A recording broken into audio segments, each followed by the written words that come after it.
While speaking to us more on this, let's now welcome political analyst Khanyi Magubane. Khanyi, a very good afternoon to you. So, for the first time ever, the ANC has delivered its National General Council State of the Organization address publicly.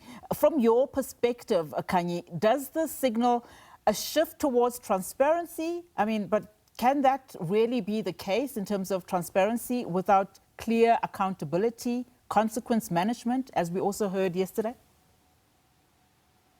A very good afternoon to you, Onati. I think it's a humbling moment for the ANC. I think this is what has brought them to this point. They've literally been brought to their knees by the voters. And if we are to take what Secretary General Fikile Mbalula has alluded to in his address when he delivered his midterm report, he admitted that the current position the ANC finds itself in is a long-standing, position. It was not a sudden rupture, which means that it's been a long time coming. The ANC is standing at a crossroads where it's either it actively performs a cleansing exercise and real and practical and measurable organizational renewal, or it stands to become obsolete. And it stands at a point where, and I go back to Fikile saying that the support for the ANC is no longer automatic or guaranteed. Now it's dog eat dog, and political parties have to compete for the support of South Africans. And they now understand that for them to regain any type of trust within their constituencies, they have to become transparent. They have to admit their wrongs. However, I think that the issues facing the ANC can't just be covered by a PR exercise of delivering the state of the organization publicly. There has to be political will to actually act on the various things that have been made public in that particular statement. Just your thoughts, just speaking on ANC Secretary General Fikile Mbalula, your thoughts on his midterm report yesterday, outside of course, touching on key issues that face the country both domestically and internationally. He's also admitted that the party's electoral decline started long before 2024, signaling, that the party is running out of time.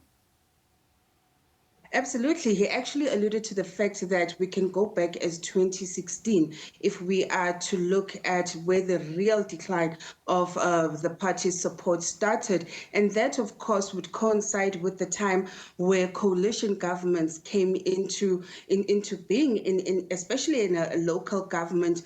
And that's where we saw that the ANC is no longer enjoying that automatic support by the public. And I think that it comes 10 years too late, Unati. If he can identify that the ANC's problems started as way back as 2016, now we're moving into 2026 local government elections, and it's only now that the ANC is truly taking stock of what South Africans have been saying. So it means that for the longest time, they've been dealing with issues of impunity, with issues of being tone deaf. They've been dealing with issues of saying things like ANC will rule until Jesus comes.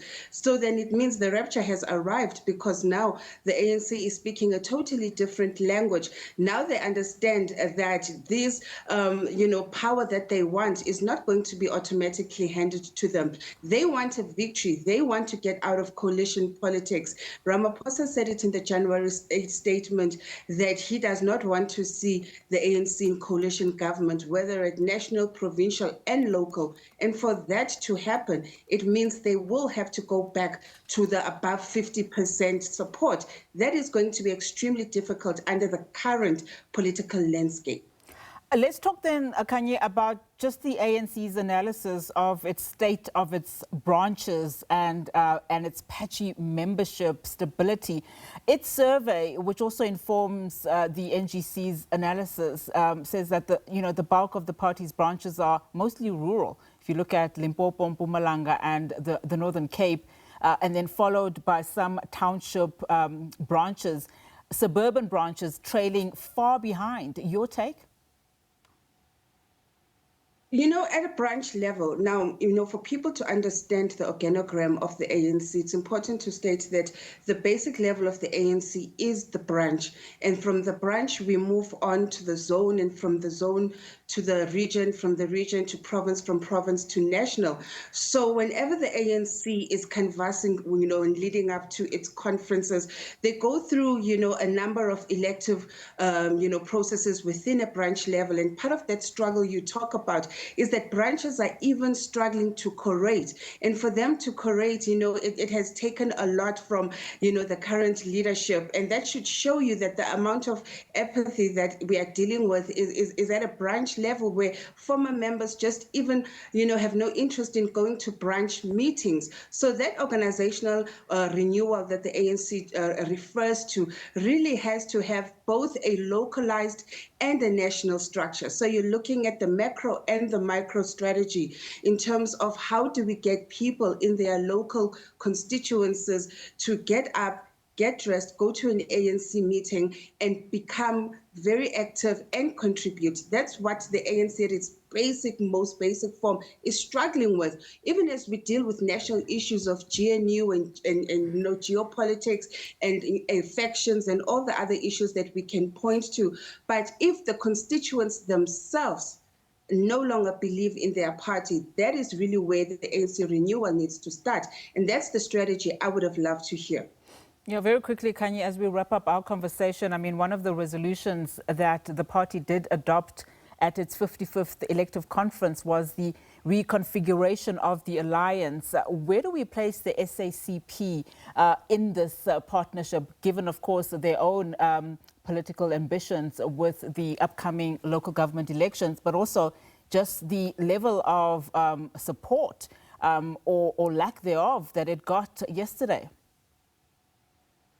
Well, I think that the SACP's political ambitions also have a lot to do with their own frustrations in terms of the current leadership within the ANC, particularly in the provinces where we've seen the most fractures, particularly in KZN. That's where we saw the differences between the tripartite alliance members. Last year, I remember there were a series of media briefings by SACP, COSATU and the other alliance members who felt alienated from the ANC. And this is what it really boils down to. There's a sense of alienation between members of the tripartite. And unfortunately, I don't think that the SACP by itself, is as strong as it is with the ANC. I think that the ANC needs to reiterate to the SACP that its role is crucial.